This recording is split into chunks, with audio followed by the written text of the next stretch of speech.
My response has always been, oo, mamamatay kayo, mamamatay ako, pero buhay pa kayo, buhay pa ako, buhay na buhay pa tayong lahat, hindi ba?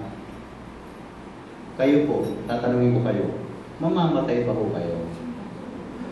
Ang ayaw lang nating sagutin ay kailan. Ayaw nating sabihin mamaya, bukas. Gusto nating medyo mahaba pang buhay. At gusto kong tanungin sa inyo kung anong nangingibabaw sa buhay niyo. Yung ganong diwa na mamamatay na tayo, o buhay pa tayo at hindi lang buhay, buhay na buhay.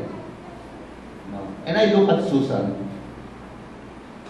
The difference between an urn containing the cremated ashes of a person and the remains in a coffin is that we are forced to imagine that person when she was alive.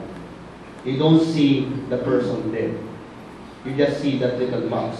And even if you open the box, it looks like pinatubo, diba? Pinatubo ashes. Really, it looks like pinatubo ashes.